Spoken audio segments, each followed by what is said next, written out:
Hello.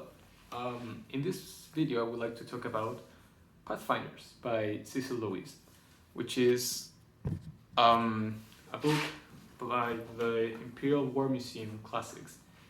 I have read several books of them, like From the City from the Plow, and this was a book talking about World War II bomber crews by an editorial I love, so naturally I had to get it.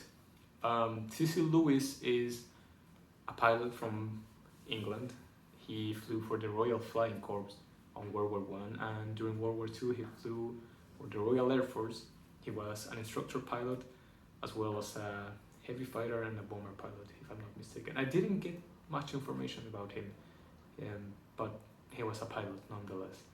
So he knows his stuff when it comes to her. A bit of context. I grew up all my life reading about World War II planes and pilots, and naturally I became a pilot myself. Nowadays I fly for an airline, and one of the main reasons I became a pilot was thanks to these books. I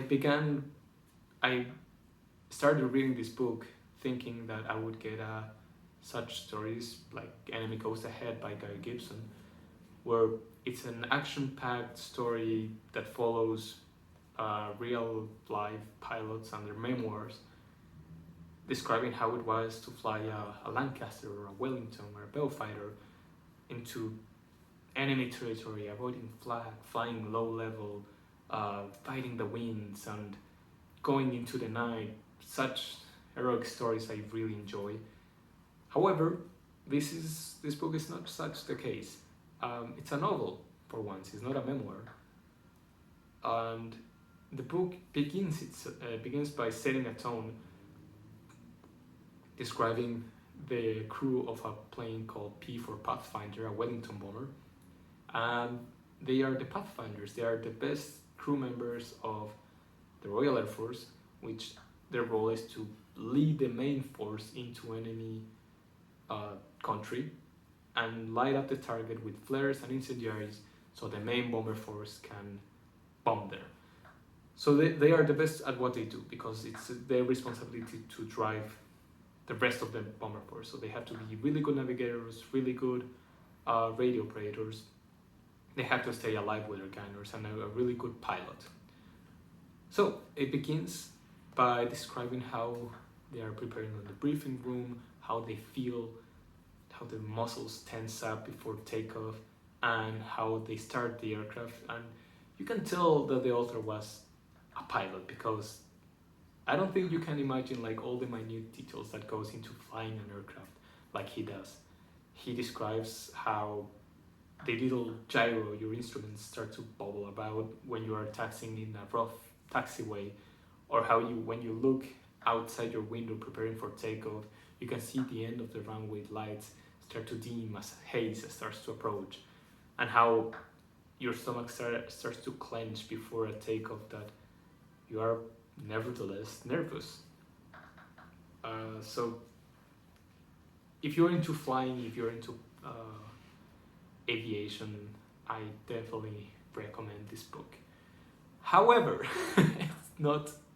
it's not what you expect. It's not what I expected. It does not go into these action-packed stories of heroism like other books do. It's actually a novel about family and about love and about responsibility and politics. It goes into many such topics with each crew member on board. Once the plane takes off, it starts to describe, it no longer describes the setting of war and how the plane's flying and how it moves through the night. Instead, it starts to describe how the crew members are, firstly, how they're seated. For example, the tail gunner it describes the cold they feel on their feet and the cold of the night, how they see nothing above and below. And then it starts to describe what's on their mind, what do they remember. And so the next chapter begins with their memories. So it goes into the memories of each. I won't go through them because they are amazing stories. with absolutely stellar uh, settings. The author is one of these authors that are so descriptive and they use their adjectives and their tones so well that you get completely lost in their words.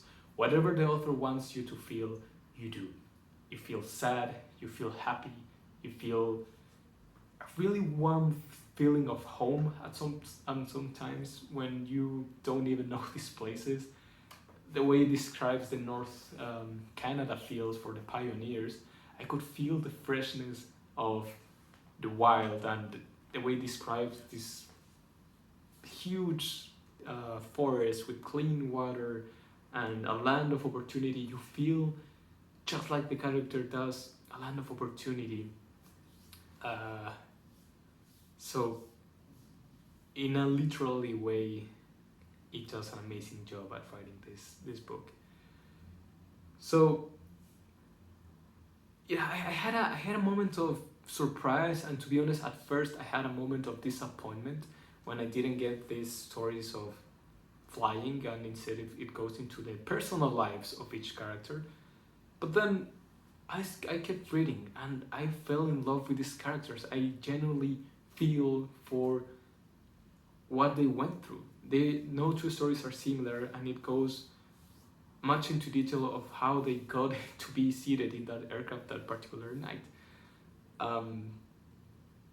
I also had a personal catharsis in my moment. I had a moment of aha. Much like I went into this book thinking that I would get flying and fighting the weather and flying an aircraft, operating machines in the night, I instead got a lot of personal memories and personal conflicts of people.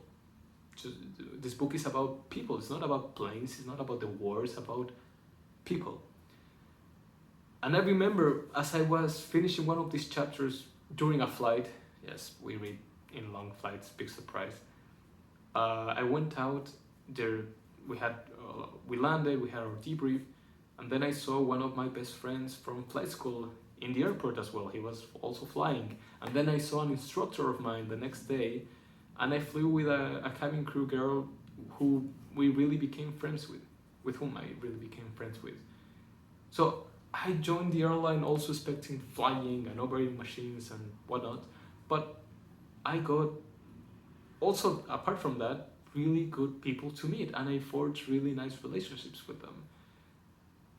So I had this moment of, oh, right, it's not only about this, but also about people. And what goes behind the people you meet, they have a whole story that you probably don't know.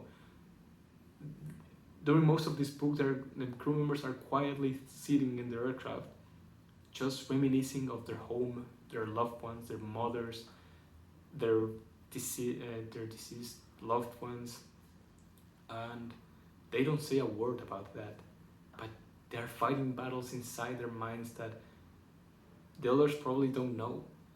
So I had a moment of empathy for that.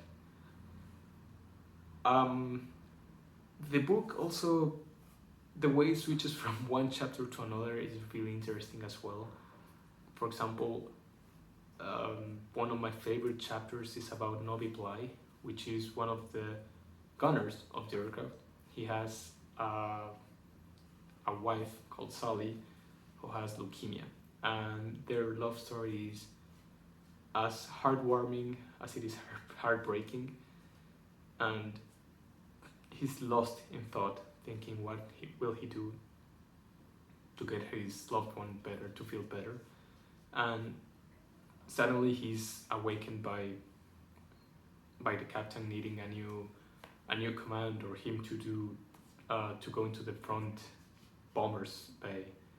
So the way he's lost in this fantasy world of being with his sweetheart, and then being awakened to this reality of being in a cold, dark metal coffin, flying thousands of feet up and having a job to do, was metaphorically very similar to what happened to me as I was reading this, lost in a very nice chapter describing nature. I was awakened by ATC calling me to advise that we had turbulence ahead of us and we should get ready. So that was an interesting parallel, just in a personal note. Most of the reasons I enjoyed this book are very personal to me because I managed to make parallels to my personal and professional life. Nevertheless, I really recommend this book. It is written beautifully. I would go into detail of one of each stories, but then it wouldn't be much as a surprise when you read it.